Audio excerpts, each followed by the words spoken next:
Hello,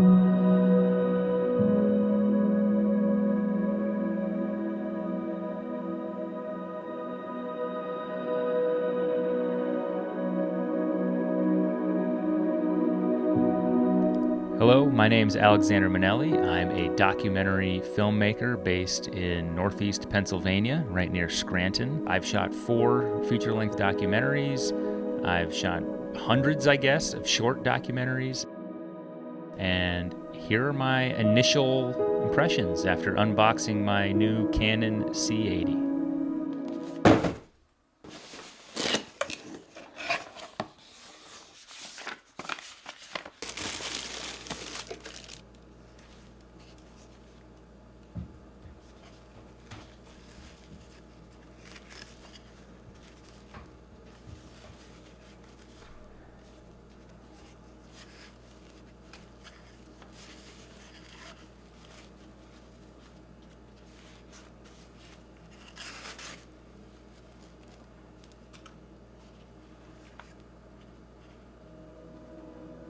So first thing is the size. So I'm coming from a Canon C200, which is what this is being filmed on right now. I've been using the C200 for a few years.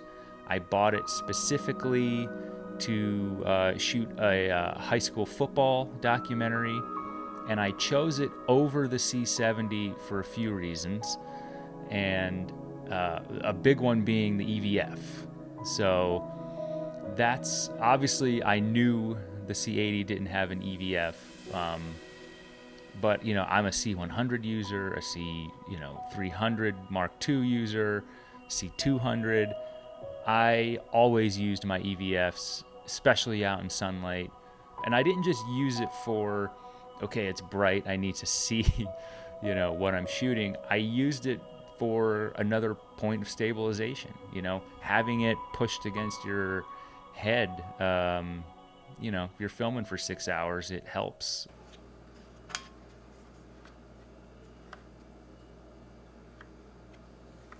The LCD screen. This was, everyone talked about it on the C70. It was flimsy, it was cheap, it broke. A lot of people had to send them back to Canon. Did they fix it on the C80? They did, but it's still wonky. Like I said, I had a C100, a C100 Mark II, the C200. All of those cameras are much older, especially the C100s, and debuted at the same price as this. And the LCD screens on those cameras are really strong and sturdy and thick, and I never worried about breaking them. I never broke them. I will break this. This will be broken. It's so light, and it really feels hollow. Like when you play with it, it doesn't feel like there's anything inside of it. Like there's like no wiring or anything. Okay, you want lighter, but I feel like the LCD screen is, especially on a camera like this. Like again, I bought this with the intention to use the LCD screen, not adding a 5 or 7 inch monitor. I need to be able to trust it. I should say the brightness on it, now you can really crank it up. Like when I opened it, I turned the brightness all the way up, or the luminance, I should say, because as you know, brightness and luminance on the LCD screen, different. You want to increase the luminance, and it hurt my eyes. I am not exaggerating. It hurt my eyes. I haven't tested it out in harsh sunlight yet, but I have to imagine it'll be pretty good if it hurt my eyes. And I was not in a dark place when I tried it. I was in a very bright room, and so the brightness, the illuminance, wonderful. The build quality of it, I mean, what are we doing? It requires like no pressure to open it, to swivel it around. Yes, it has a little click locking mechanism there. Great. Definitely better than the C70s. but not as good as the 2012 C100 or the 2014 C100 Mark II.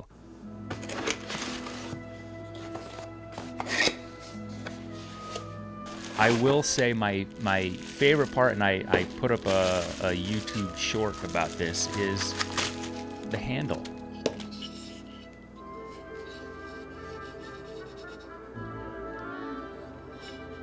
This was a stroke of genius. Whoever put this little like pistol, because I feel like it could just rest in my hand without a lot of strength or tension. So I mentioned in my short that it seems like every YouTube filmmaker just craps all over this top handle. I don't know why. You know, they act like this was the worst thing Canon ever created. It's super, it feels well made, it's robust, it's secure, it doesn't wiggle. You know, I remember, you know, you can see them behind me, the C100 and the C100 Mark II. Those top handles wiggled all the time. You know, people, they tell me, well, we want to get one of the, you know, metal ones where you can mount a bunch of things to it. And I just don't understand, what are you mounting to a top handle? You know, like, I understand maybe one or two things if you want to put like a wireless pro pack up here or a shotgun mic, but yeah, I don't know. So to me, it shouldn't have a lot of things. Now, everyone is different. People have other uses and needs. For me, being stripped down, having less is more. I don't want a giant rig. This is literally how I will rig the camera. And I'll put a shotgun right here. That's it. At this point in my life, in my career, I want to be nimble. You know, I've been shooting documentaries for over 10 years now, and at this point, you know, I've tried everything. I've tried the rigs, I've tried cages, I've tried big, you know, 5-7 inch screens, monitors, and it just all gets in the way. A lot of what I shoot is not staged, so I'm capturing a moment right there on the spot, and I can't miss it. And for me, less is more. I need this, not just smaller camera, but less attachments. And I know that's not everybody. I know some people, you're in a studio, you're shooting a commercial, you're working with a crew, wireless video feeds. I get it. I need simplicity. And that's really what it is. And that's why I got this.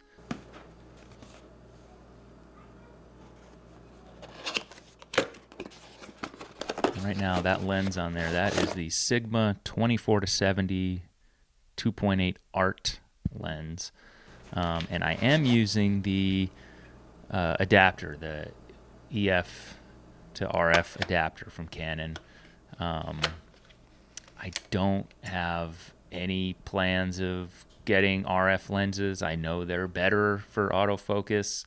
They're faster, lighter. I totally get it, but you get these EF lenses used, you're paying like a third of the price of the RF lenses. So I'll do a video just about the C80 lenses that I use.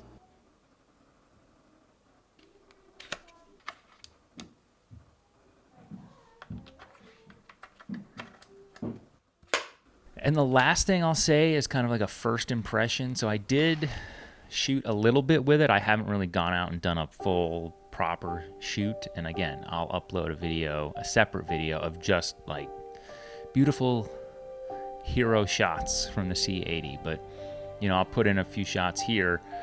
And the one thing I have noticed coming from a C200 is this footage is definitely way more detailed and sharp. I don't mind it. I think, you know, I have filters. I have, you know, Polar Pro. I have the short stash everyday filter, and, you know, I can put that on my lens and, you know, good to go.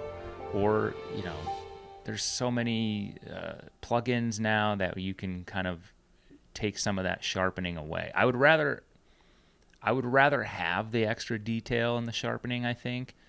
That way I feel like it's easier to kind of take that away than it is to add it. So if you've ever had to like go in and you've had, soft footage, the C200 wasn't super soft or anything, but it wasn't like this.